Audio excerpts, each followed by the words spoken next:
Mon oncle a été approché par un sectaire au rond-point d'Edo il y a quelques années de cela.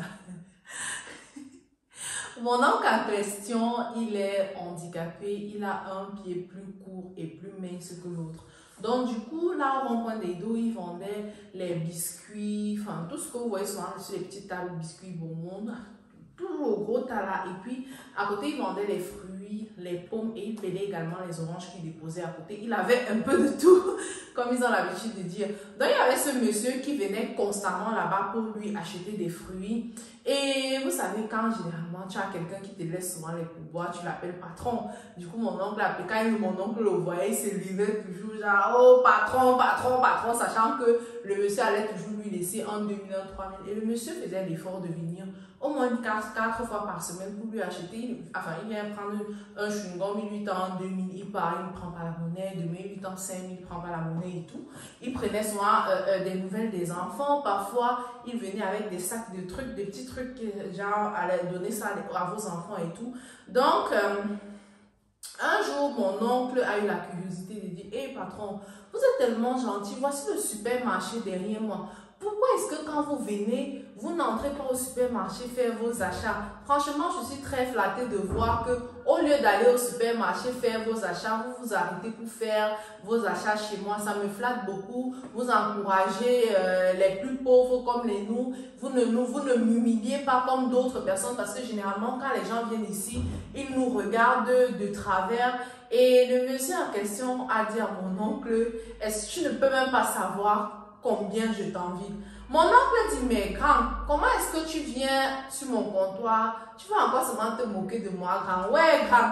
Je suis là, tu es là, tu as une belle voiture, vous avez une belle voiture, vous êtes toujours bien. Quand on sent seulement votre parfum, mon oncle est très très drôle, très drôle. Il faut qu'on se le dise. Que quand on vous voit seulement comme ça, on sent l'odeur de votre parfum, on peut avaler le couscous directement sans mettre la sauce. Enfin, c'est ce qu'il nous a raconté. Et donc, il dit que quand il a fini de faire toutes ces éloges-là au monsieur, le monsieur l'a regardé, il a souri. Il lui a dit, écoute, ne voyez pas les gens rouler dans de grosses voitures ici dehors. Ne voyez pas les gens dans les bureaux climatisés.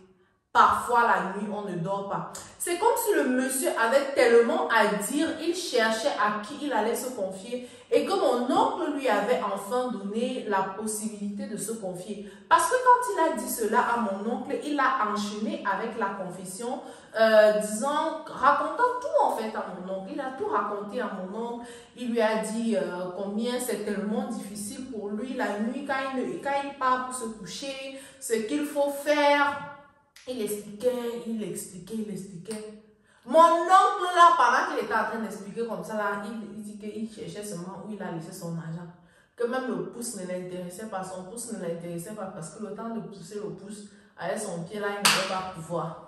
Il dit qu'il a cherché pour son argent, il a bien ouvert sa poche, il l'a mis dedans. Avant que le monsieur n'ait même fini de raconter, aïe aïe aïe, il dit que avec mon kmek foussine, donc kmek fawon, pour dire que j'ai pris la course avec mon demi-pied, que j'ai fui avec mon demi-pied jusqu'à que même Usain Bolt ne voyait pas son carreau. Il dit que miac, c'est que c'est moi que tu veux venir, donc c'est moi que tu voulais avoir avancé. Dans tout ça, il dit que s'il connaissait même comment il pouvait faire pour que les enfants vomissent dans tous les cadeaux que le monsieur était venu donner, ce qu'il allait faire. Et il dit qu'après cela, il a fait une semaine, mon oncle a fait une semaine ça, donc il avait abandonné ces choses là-bas. C'est les gens après qui ont débarrassé ces choses, mettre au magasin. On a même cru qu'il était malade, tout à mon oncle était traumatisé par la situation qu'il avait vécue. Donc, il nous explique qu'après ça, après une semaine, il est reparti et que le monsieur n'est plus jamais repassé de ce côté parce que quand il a fui, en fuyant, il criait. Le monsieur aussi s'est retourné, il est parti vu que personne ne savait de quoi il était question. Donc le monsieur n'est plus jamais repassé par là, il n'a plus jamais revu le monsieur. Il dit qu'il ne sait pas, il est vraiment triste pour le monsieur parce qu'il avait l'air d'être quelqu'un de gentil. C'est quand même malheureux qu'il ait dû vendre son âme comme ça pour la richesse. Peut-être qu'il avait seulement été entraîné sans faire exprès ou alors que lui-même il était allé chercher. Toujours est-il qu'on ne doit pas envier les gens dans la vie parce que comme mon oncle l'a dit, on ne sait pas s'ils dorment dans la nuit ou pas. Manistel l'a chanté aussi. Peut-être que ces gens que tu envies ne dorment pas dans la nuit. Dis seulement Dieu merci pour le souffle de vie. Si aujourd'hui tu as Bulgarie, demain tu peux manger le coq. Faut pas déranger, n'est pas les longs îles, le jour où tu as pu manger. Eh, Yahweh, merci beaucoup.